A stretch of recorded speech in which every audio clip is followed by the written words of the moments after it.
तो है फ्रेंड्स, कैसे हो सभी। स्वागत है आपका आज के वीडियो में। आज का वीडियो आपके लिए होने वाला है बीए पार्ट फर्स्ट के लिए होने वाला है 2025 के एग्ज़ाम के लिए। तो मैं आपको बता देता हूँ, इसमें आपके थ्योरी प्लस क्वेश्चंस है कुछ, वो मैं बता देता हूँ। पहले हम अपन थ्योरी देख लेते हैं, जिससे आपको क्वेश्चंस बहुत अच्छे तरीके से समझ में आ जाएंगे। तो चलिए थ्योरी शुरू करते हैं।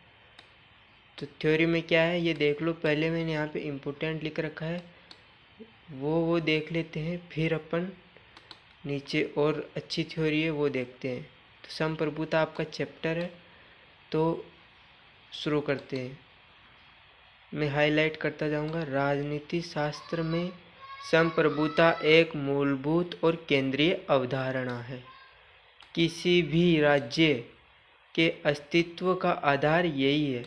संप्रभुता क्या है? किसी भी राज्य के अस्तित्व का आधार है। उनके पास सर्वोच्च और स्वतंत्र शक्ति होती है। जब तक कोई राज्य प्रभुत्व नहीं है, कोई राज्य संप्रभु नहीं है, तब तक वह पूर्ण राज्य नहीं माना जा सकता। मतलब उसके पास स्वतंत्रता की शक्तियाँ नहीं है, तब तक कि वह राज्य नहीं माना जाएगा। ये आपके क्वेश्चन है, मैं पहले ही बता देता हूँ। तो आपका इसके आगे की इम्पोर्टेंट लाइनें हैं। थ्योरी है संप्रभुता का सामान्य अर्थ क्या है? तो क्या है? सर्वोच्च सत्ता। तो इसका आशय यह है कि राज्य के आदेश या कानून, जो राज्य जो होता है उसके आदेश और कानून से ऊपर कोई अन्य शक्ति नहीं होती। आदेश और कानून से ऊपर कोई शक्ति नहीं होती। राज्य जो भी नियम बताता है, समाज के सभी नागरिक उसके अधीन रहते हैं। संप्रभुता का सामान्य अर्थ है सर्वोच्च सत्ता। इसका आशय यह है कि राज्य के आदेश या कानून से ऊपर कोई अन्य शक्ति नहीं होती। जैसा हमने पढ़ा, राज्य जो नियम बनाता है, समाज के सभी नागरिक उनके अधीन होते हैं। मतलब हमको ये मानना ही होता है, जो भी सरकार कानून बनाती है वो। तो इसके बाद की अगली पंक्ति है, विद्वानों ने इसकी कई परिभाषाएं दी है। जीन बोर्डिंग ने कहा कि संप्रभुता राज्य की वह सर्वोच्च, निरंकुश और स्थायी शक्ति है जो न तो किसी कानून से बंधी है और न ही किसी अन्य शक्ति के अधीन है। तो ये बात किसने कही है? वापस एक बार रिपीट करते। तो अपने जीन बोर्डिंग भाई साहब ने कहा है कि संप्रभुता राज्य की सर्वोच्च निरंकुश और स्थायी शक्ति है, जो किसी कानून से बंधी होती है, नहीं तो किसी कानून से बंधी होती है और नहीं किसी अन्य शक्ति के अधीन होती है। और ऑस्टिन भाई साहब ने क्या कहा है? इस रूप में समझाया कि यह किसी निश्चित व्यक्ति या संस्था की वह सर्वोच्च शक्ति है जो समाज के सभी व्यक्तियों पर बाध्यकारी आदेश देना सक्षम है। केल्सन भाई साहब ने क्या कहा है? इसे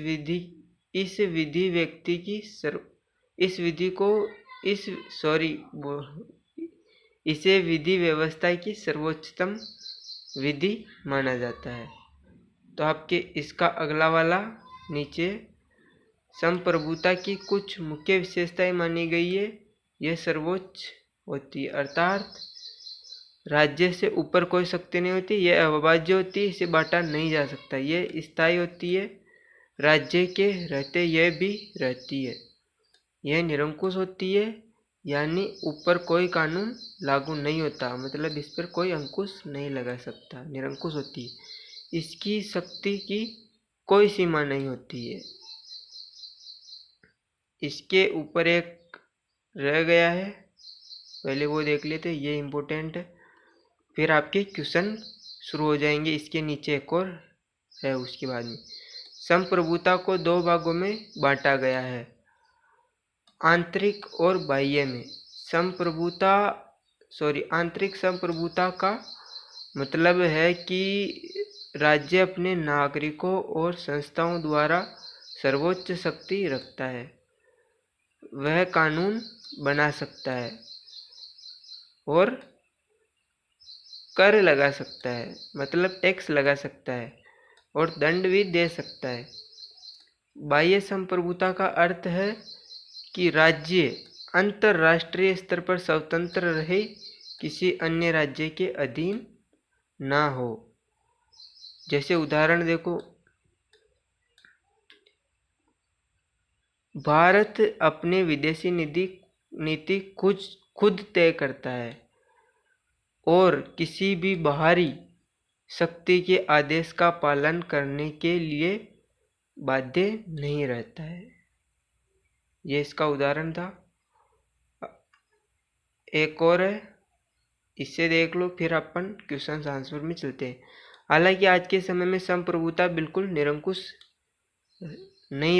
निरंकुश रही नहीं। अभी लोकतंत्र, मानवाधिकार और अंतर्राष्ट्रीय संगठन जैसे यूएनओ, डब्ल्यूटीओ ने इसकी शक्ति को सीमित किया है।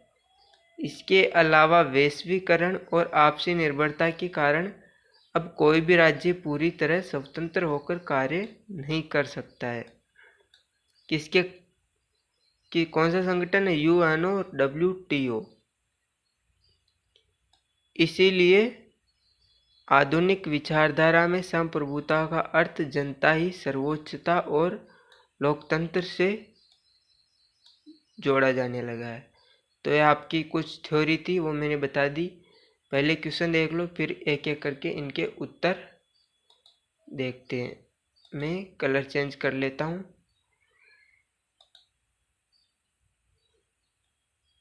ब्लैक से रहेगा। तो चलिए शुरू करते हैं। तो चलो भाई लोगों, बहुत समय बाद अपनी समस्या हल हुई है। तो अपन हम कलर नहीं बदलेंगे, कलर के कारण ये समस्या हुई थी। संप्रभुता की परिभाषा दे। तो संप्रभुता की परिभाषा पूछ रहा है, इसके गुण स्पष्ट कीजिए। ये हमने पढ़ा था, इसका उत्तर भी मैं बताऊंगा। आप दूसरा क्वेश्चन देखो, जल्दी जल्दी क्वेश्चन देख लेते, फिर इनके उत्तर देखेंगे। आंतरिक एवं बाह्य संप्रभुता में अंतर लिखिए। आपका तीसरा क्वेश्चन है, आधुनिक युग में संप्रभुता की सीमाओं पर प्रकाश डालिए। इस युग में मतलब वर्तमान युग में संप्रभुता की सीमाओं पर प्रकाश डालना। जीन बोर्डिंग एवं ओस्टिन की संप्रभुता संबंधी अवधारणा की तुलना करनी है। यह आपको पता होगा, हमने पढ़ा था ये कुछ देर पहले। जीन बोर्डिंग एवं ओस्टिन की संप्रभुता की अवधारणाओं में अंतर लिखना है। क्या आज के वैश्वीकरण के युग में संप्रभुता पूर्णतः संभव है? क्या विवेचना आपको करनी है।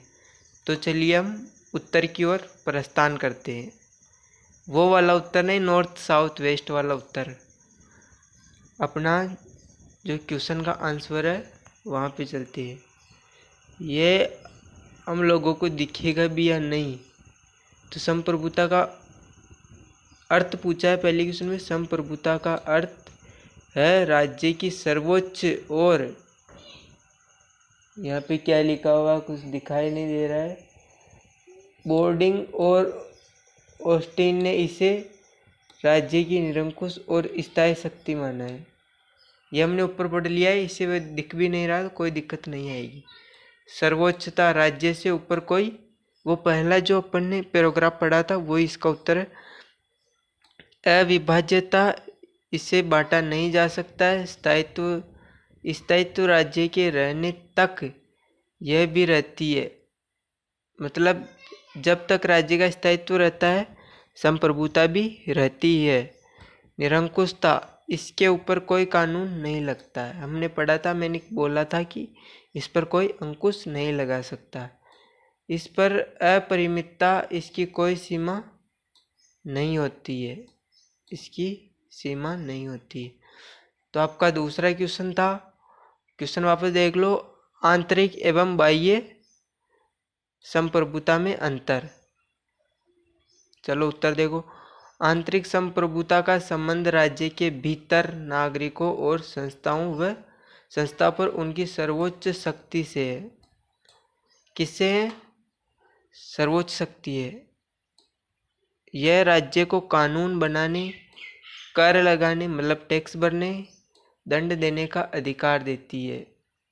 ये हमने पढ़ लिया था। दूसरी ओर बाह्य संप्रभुता राज्य की अंतर्राष्ट्रीय स्वतंत्रता को दर्शाती है। इसका मतलब है कि कोई राज्य किसी अन्य राज्य के अधीन न होकर अपनी विदेशी नीति स्वतंत्र रूप से चलाए। उदाहरण के लिए हमने देखा था कि भारत के मामलों सर्वोच्च है और बाहरी स्तर पर स्वतंत्र विदेशी नीति अपनाता है। मतलब कोई अन्य राज्य अपनी नीति नहीं बना सकता। इसका उत्तर हमने ये पढ़ा था। आपका तीसरा क्वेश्चन आप भूल गए होंगे, वापस देख लो। आधुनिक युग में संप्रभुता की सीमाओं पर प्रकाश डालिए। आधुनिक युग में अपन को संप्रभुता की विशेषता डालनी है, तो कहाँ गया वो? आज के मतलब वर्तमान के। तो आज संप्रभुता पूर्णतः निरंकुश नहीं रही है। हमने पढ़ा था ये कि दो संस्थाएं थी, वो आगे लिखी हुई है। चलो पढ़ते। लोकतांत्रिक व्यवस्थाएं मानवाधिकार और न्यायपालिका राज्य की शक्ति को सीमित करती है। इसके अलावा अंतर्राष्ट्रीय संगठन जैसे यूएनओ, WTO, WHO राज्यों के अधिकारों पर प्रभाव डालते हैं। वैश्वीकरण और अपनी निर्भरता ने भी राज्य की स्वतंत्रता को घटाया है। इस प्रकार आधुनिक युग में संप्रभुता सीमित हो चुकी है। ये अपन ने पढ़ लिया था। आपका नेक्स्ट क्वेश्चन देखो, 4 नंबर वाला। जीन बोर्डिंग एवं ऑस्टिन की संप्रभुता संबंधी अवधारणाओं की अपन को तुलना करनी है। तो देखते तुलना। जीन बोर्डिंग ने संप्रभुता को राज्य की सर्वोच्च, निरंकुश और स्थायी शक्ति माना है। क्या माना है? सर्वोच्च, निरंकुश और स्थायी शक्ति माना है, जो न किसी कानून से बंधी होती है और न किसी अन्य शक्ति से बंधी होती है। क्या माना है? सर्वोच्च, निरंकुश और स्थायी शक्ति माना है, जो कि नहीं तो किसी कानून से बंधी है और न ही किसी अन्य शक्ति से। तो अब ऑस्टिन भाई साहब का देखो, इसे किसी निश्चित व्यक्ति या निकाय की वह सर्वोच्चतम शक्ति माना है। निश्चित व्यक्ति की मतलब कोई एक व्यक्ति इसने निश्चित कर लिया है, उसी व्यक्ति का माना है इसने। और ये बोर्डिंग भाई साहब ने राज्य का माना है। संप्रभुता राज्य की सर्वोच्च शक्ति, और इसने किसी एक व्यक्ति की माना है, जो समाज की सभी व्यक्तियों को बाध्यकारी आदेश दे सकते हैं। संप्रभुता की निरंकुशता और सर्वोच्चता पर बल दिया है, परंतु बोर्डिंग ने इसके स्थायित्व और नैतिकता पहलुओं पर अधिक ध्यान दिया है। किसने दिया है? जॉन बोर्डिंग ने दिया है। जबकि ऑस्टिन ने इसे मात्र आदेश देने और पालन करवाने की शक्ति तक सीमित रख दिया है, कि कोई एक निश्चित व्यक्ति होता है, वो आदेश देता है, वो मुखिया होता है, ऐसे माना है। तो आप वो क्वेश्चन देख लो आपस। 5वां, क्या आज के वैश्वीकरण के युग में संप्रभुता पूर्णतः संभव है? विवेचना आपको करनी है। तो चलिए करते हैं विवेचना। कहाँ गया, उसे ढूंढो। हाँ यही है। वैश्वीकरण के युग में संप्रभुता पूर्ण रूप से संभव नहीं है। अब कोई भी राज्य पूरी तरह स्वतंत्र होकर निर्णय नहीं ले सकता। व्यापार, तकनीक, पर्यावरण, मानवाधिकार और अंतर्राष्ट्रीय संगठनों ने राज्यों की संप्रभुता को सीमित कर दिया है। हाँ, राज्य अपने आंतरिक मामलों में भी अभी भी सर्वोच्च है, लेकिन बाहरी स्तर पर उसे अन्य देशों और संगठनों के साथ समन्वय बनाकर चलना पड़ता है। इसलिए संप्रभुता आज सीमित और सापेक्ष हो चुकी है। यह उत्तर आपको जरूर बड़े लग रहे होंगे, लेकिन ये मैंने शॉर्ट एंड स्वीट तरीका आजमाया है, तो ये आप अवश्य इन्हें याद कर सकते हैं। वैसे इसमें मैं बताऊं भी कि आपको समझाने लायक कुछ है नहीं। तो मिलते हैं ऐसे ही अगले वीडियो में। जब तक के लिए आपका धन्यवाद, थैंक यू। वीडियो को लाइक और चैनल को सब्सक्राइब कर देना। धन्यवाद।